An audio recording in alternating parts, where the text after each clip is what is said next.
que acabamos de escuchar es el número 5 de Bach y lo vamos a usar como modelo para ver cómo nosotros podemos componer un coral. Antes que nada, vamos a tener que revisar ciertos puntos estructurales bien importantes que van a ser, por un lado, el comienzo, donde está esta primera cadencia y por supuesto la cadencia que termina la frase. Nos vamos a estar enfocando hoy en esta primera frase. Vamos rápidamente a ver el final, antes que nada. El final es el punto estructural junto con el principio más importante, como punto de partida y punto de llegada. Claramente tenemos el quinto con séptima, cuando aparece el do acá que resuelve a la tercera y que resuelve al primero. Esta es una cadencia auténtica perfecta. ¿Por qué auténtica perfecta? Porque se dan tres características para que la podamos llamar así. Antes que nada, ambos acordes están completos. El hecho de estar completo para el quinto grado incluye también tener la séptima, como acá lo vemos. Y el primero, bueno, por supuesto también está completo. Ambos están en fundamental, como vemos, de tal manera que el bajo salta una quinta, podría subir una cuarta también. Y muy importante, la soprano desciende por grado conjunto desde el segundo grado de la escala, el La, grado melódico por supuesto, hasta el primer grado de la escala, hasta el Sol. Quiere decir que el acorde en la cadencia final está, además de estar en fundamental, en posición melódica de octava, o sea, con la fundamental en la soprano también. Esta cadencia auténtica perfecta es la manera más conclusiva en la cual se puede cerrar una frase o una obra. Por eso la reserva solamente para el final. Y la cadencia que tenemos acá en el primer calderón es una cadencia auténtica, esto quiere decir que es quinto primero, pero que es imperfecta. ¿Por qué es imperfecta acá? Bueno, la única razón que la hace imperfecta es que la soprano va desde el do al si. No es imperfecta porque sea peor, es imperfecta porque es un poco menos conclusiva, porque el movimiento do-si necesita una continuación, que es exactamente la continuación que le da la última cadencia. Necesita la,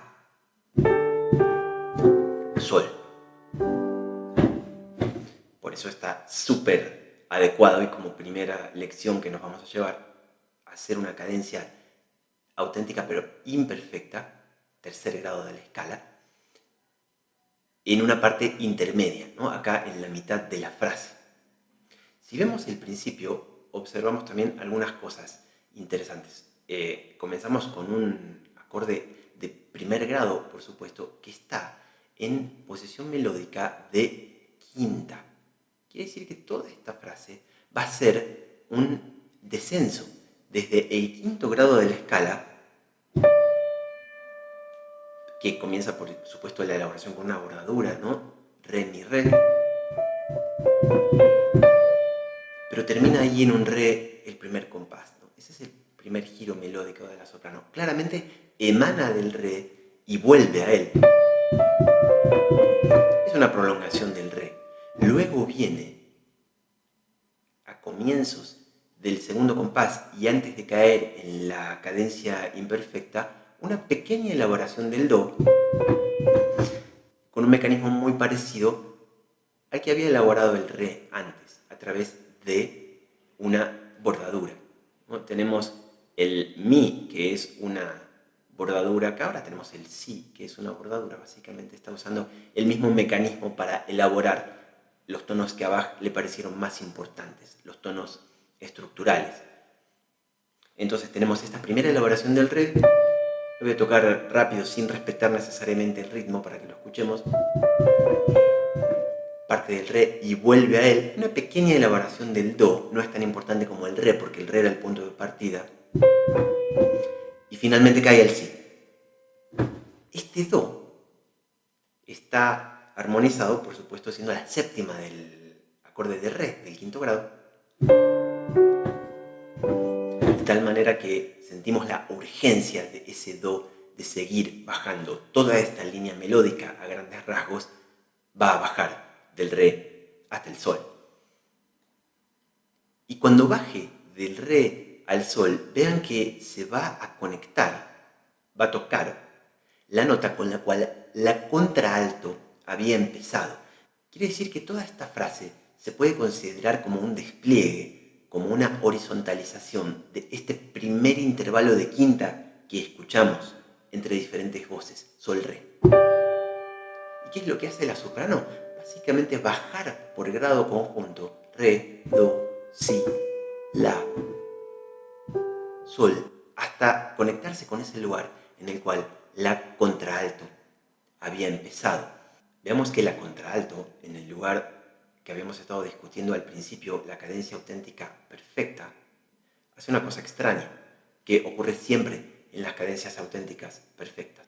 El fa sostenido, en lugar de ir al sol, desciende al re. Esto lo puede hacer solamente porque el la de la soprano va al sol, de tal manera que cubre el lugar a donde debería haber ido la contralto. El camino de la contralto, obviamente, debería haber sido fa sol.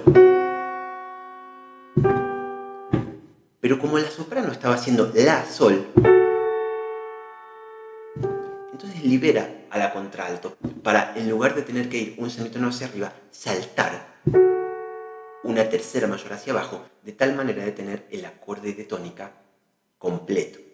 La soprano ocupa entonces el lugar a donde debería haber ido la contralto, y es, como veíamos, justamente el punto en el cual la soprano invade el registro de la contralto, porque se conecta con la nota que la contralto había hecho en un primer momento. Consiste entonces esta frase, a grandes rasgos, en un despliegue. Escuchamos ese intervalo de quinta justa verticalizado y vamos a ver de qué está relleno, ¿no? Cuáles son las notas que hay adentro, cómo se puede recorrer por grado conjunto. La relación más compleja que tenemos acá, claro está, es entre esas dos voces superiores. Veamos que el tenor hace algo mucho más sencillo, que es básicamente empezar y terminar en la misma nota. Tiene a cargo la tercera. Y el bajo también hace lo mismo, solamente que con un cambio de registro, ¿no? Salta una octava, pero comienza en sol y termina en sol también. En el camino hace algo súper importante, que es arpegiar. Del sol va al re. El momento en que este re se produce es extremadamente importante porque es cuando se está produciendo una parte bien importante del descenso. La soprano, ahí es cuando toca el la. Y esa quinta, que se superpongan simultáneamente la soprano en el la, en el segundo grado de la escala, que va a bajar al sol, y el bajo arpegiando y llegando al quinto grado de la escala, al re, eso es lo que nos produce el acorde de quinto grado, que luego va a resolver, ¿no? Recién escuchamos las voces extremas sin ningún tipo de elaboración. De todas maneras, lo que hacen las voces inferiores está bastante más claro, la relación que tienen es más directa y no es tan compleja como lo que hacen las dos voces superiores, la soprano y la contralto. Acá, y antes de pasar a discutir cuestiones de motivos más locales, tenemos un esquema alineado con la partitura real que estábamos discutiendo recién sobre cómo se producen estas cuestiones que les estaba comentando. Acá solamente tenemos los puntos estructurales bien importantes que hacen las voces extremas, excepto en el primer acorde que tenemos las cuatro voces. Esta primera cadencia imperfecta, que es la parte, la mitad del camino, porque si se fijan las notas que tienen plica acá en la soprano, el re, el si y el sol, son por supuesto el arpegio de la tónica, ¿no? El arpegio de tónica que además tiene dos notas de paso. El do, que veíamos recién cómo estaba elaborado con esa pequeña bordadura, y por supuesto el la. Y cuando se produce el la, el bajo arpegiaba, produciendo el acorde de quinto grado y por lo tanto la cadencia auténtica perfecta que estábamos mencionando recién. Acá nos quedamos solamente con la expresión de esta estructura. Es muy importante de qué manera está realizada, cómo está rellenada y a través de qué motivos. Y ahora vamos a hablar de eso. Pero la lección que nos tenemos que llevar de acá es que componer un coral no es solamente poner un acorde detrás de otro, sino lo que le está dando sentido a esto, dirección, idea de que hay un punto de partida, un punto de llegada en donde termina la frase, es justamente la dirección que tiene la melodía. Y la dirección que tiene la melodía, como estamos viendo a grandes rasgos, es un descenso. Un descenso que usa como columna vertebral la tríada tónica. Parte de una nota de la tríada tónica, en este caso de la quinta, y recorre el camino hasta la fundamental. Justo en el medio del camino, en esta parte, justamente lo que tenemos es la mediante, lo que divide por la mitad el espacio entre la quinta y la fundamental. Y dividiendo también el espacio de tercera entre la quinta y la mediante, tenemos por supuesto una nota de paso, y dividiendo el otro espacio de tercera entre la mediante y la fundamental, tenemos esta otra nota de paso, que es el la. Si no tenemos una noción de a dónde queremos que se mueva esto melódicamente, lo único que vamos a hacer es hacer como torres de acordes sin sentido. Veamos qué importante que era la disposición del primer acorde, por eso la puse acá en esta reducción también, porque en la disposición del primer acorde estaba escondido y codificado ahí lo que tenía que pasar para que la frase llegue al final, como mencionaba recién, el despliegue, la horizontalización de ese intervalo de quinta. La contralto ya está en el lugar donde la soprano va a terminar, solamente que lo estamos escuchando como una voz interna. El descenso de la soprano va a hacer que esa voz interna, ese sol, se convierta en una voz externa. Por eso decíamos recién como el fa tiene que saltar al re en lugar de subir al sol para seguir manteniendo la textura a 4 voces. Volvamos ahora a ver la partitura tal cual era sin la reducción. Lo que es importante que conservemos en nuestra memoria entre los conceptos es que estos puntos estructurales, estratégicos, el punto de partida e incluso lo importante que es desde ese momento la disposición de las voces, cómo acomodamos las voces internas y desde qué nota del acorde hacemos que la soprano salga. Y este punto intermedio de la cadencia auténtica imperfecta como un pequeño descanso, como una columna antes de tener esta columna mucho más importante en la cual la soprano termina su recorrido. Todo esto son cosas que podemos decidir antes e incluso escribir antes, aunque sean las voces extremas, de componer todo lo demás. Porque eso nos va a dar unos apoyos súper buenos para todo lo que queramos hacer. Nos vamos a garantizar de que lo que estamos haciendo tiene dirección, va convincentemente hacia un lugar.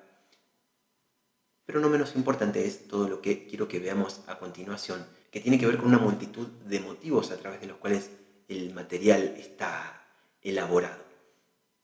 Lo primero que escuchamos, más allá del acorde de tónica, es ese pequeño motivo que lo tiene el tenor. E inmediatamente, vemos que cuando llega el la, se superpone la respuesta de la soprano, o sea, está elisionada en el mismo punto que termina ese primer motivito do si la soprano empieza con el suyo y por supuesto, ¿qué es lo que hace inmediatamente a continuación? Hace lo mismo, pero en la dirección inversa, ¿no? Re, do, si, la, sol. Entonces ahora el si está funcionando como punto de elisión, como final de ese primer motivo y a su vez como punto de partida de el siguiente, ¿verdad? Esto ocurre una multitud de ocasiones porque acá vemos cómo tienen el mismo motivo simultáneamente el tenor y el bajo en el momento en el que la soprano llega al re, concluye, entonces inicia esa respuesta de bajo y tenor simultáneamente. Vamos a escuchar solamente estos motivos.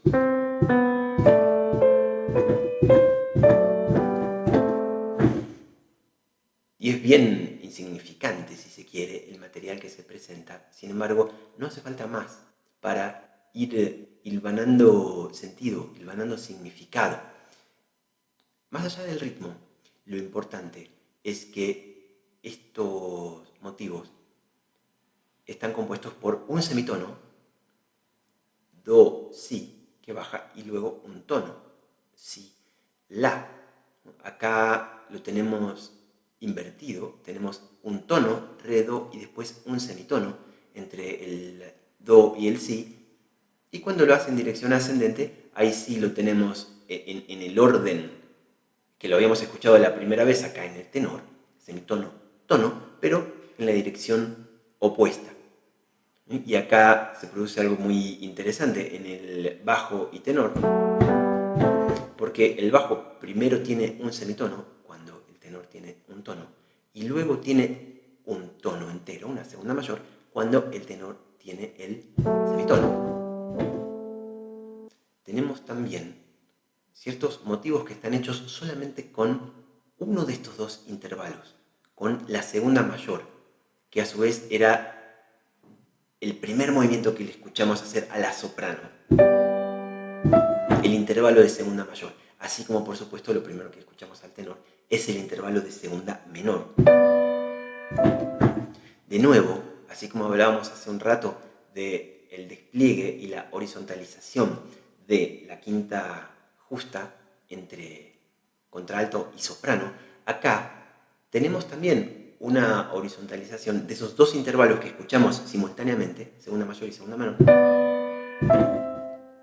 formando este pequeño motivo que es una porción de una escala, ¿no?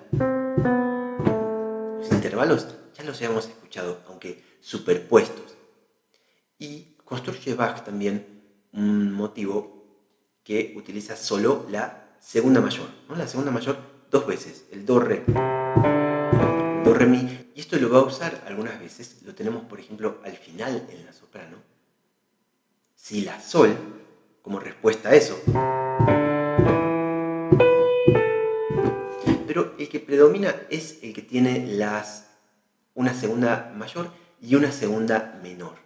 Y mientras más uno analiza, más se da cuenta de cómo está la textura totalmente saturada de este motivo.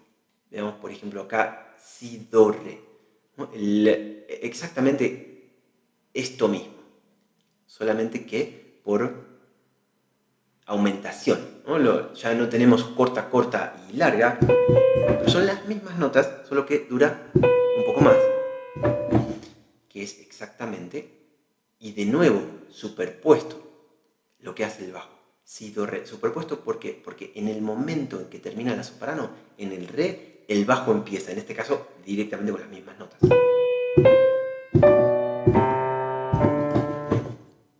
Todas estas cosas, por más insignificante que pueda parecer, porque el motivo en sí mismo es algo muy simple, pero lo que le da importancia, lo que lo hace significante, es cómo aparece una y otra vez todo el tiempo con diferentes transformaciones.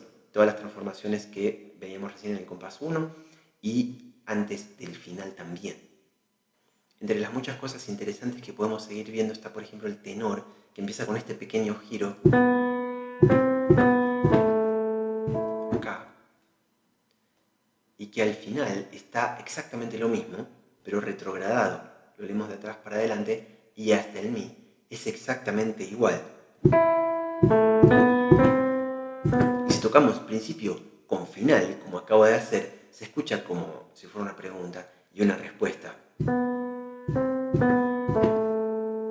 Y al final,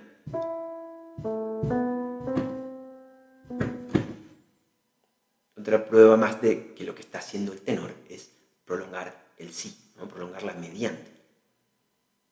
No le he dedicado tiempo en este análisis a ver qué grados de la escala sería cada uno de estos acordes. Son más importantes todas las cosas que veíamos recién. Vean de todas maneras que sí le habíamos puesto número romano a el punto de partida, este punto intermedio y en la cadencia también. Si se fijan, a menudo en todos los demás lugares, predomina entre las voces extremas, y esto es importantísimo, el movimiento contrario. Vean cómo este movimiento que decíamos recién, do, re, mi, se compensa con mi, re, do, y después va al si, voces extremas solamente. Movimiento oblicuo, por supuesto, y predominan, claro que sí, los acordes en 6, como este que tenemos acá. Acá, claro que en la cadencia tenemos el quinto grado. Y vean, por ejemplo, este movimiento ascendente de la soprano está puesto contra un movimiento descendente a grandes rasgos del bajo. Entonces hay una gran independencia entre las voces extremas. De nuevo el acorde en 6, y cuando se mueven de manera paralela, aunque acá rara vez lo están haciendo, el mejor intervalo para que lo hagan es la sexta. Mejor todavía que la tercera, aunque lo pueden hacer por terceras paralelas. Y cuando llegamos a un acorde en fundamental, como en este caso el segundo grado que precede a la cadencia, vean que la llegada es, considerando las voces extremas, por movimiento contrario. Y ahora movimiento oblicuo, el do se queda y aparece el re, y de nuevo movimiento contrario, se cierran en la décima. Las sextas paralelas que les decía, para generar este acorde de acá, que es un acorde de bordadura, porque todas las voces, excepto el tenor, que es nota en común, todas las voces hacen bordadura, de tal manera que están prolongando en realidad el primer grado a través de este pequeño quinto en 6. Nos conviene, como manera estratégica de hacer una composición así, no ir de izquierda a derecha prácticamente tropezándonos con qué acorde puede ir después de otro, porque así va a carecer nuestro ejercicio, nuestro coral, nuestra composición de todas las virtudes que estamos viendo acá, porque la virtud más importante que tiene que tener la música tonal es, más que armónica, melódica. Lo que pasa que son melodías que ocurren varias simultáneamente. Por eso decía que debe predominar el movimiento contrario entre las voces extremas. Ese es el verdadero espíritu de la polifonía y la manera en la cual las voces van a ser independientes. Y cuando no, bueno, puede haber paralelismo de consonancias imperfectas, sobre todo de sextas, porque nos va a garantizar que estamos en acordes en primera inversión, en acordes en 6, y cuando haya acordes en fundamental, como tenemos en todo lo largo del compás 1, acá, acá y acá, súper importante que las voces extremas se muevan por movimiento contrario. Eso va a hacer que cada uno de estos acordes tenga una posición melódica diferente. Vemos el acorde de do que tiene la tercera arriba, el acorde de re, que tiene la fundamental, y el acorde de mi que tiene la quinta. Esto se produce automáticamente sin tener que pensar nada cuando utilizamos movimiento contrario entre las voces extremas. Y de esa manera podemos tener uno después del otro acordes en fundamental sin que nos dé ningún tipo de problemas. Y ahora el acorde en 6. Llegamos por movimiento contrario, como decía recién, al otro acorde en fundamental, movimiento oblicuo, y en fundamental, por supuesto, en la semicadencia, el si, el acorde de sol, acá con el si arriba. Bueno, espero que esto les haya servido como un primer acercamiento para ver cómo se puede componer un coral. Vamos a continuar con otros videos que analicen otros corales que tengan cosas parecidas y cosas diferentes para ver de qué nos podemos agarrar para componer uno que tenga tanta profundidad como este. Nos vemos en el próximo video.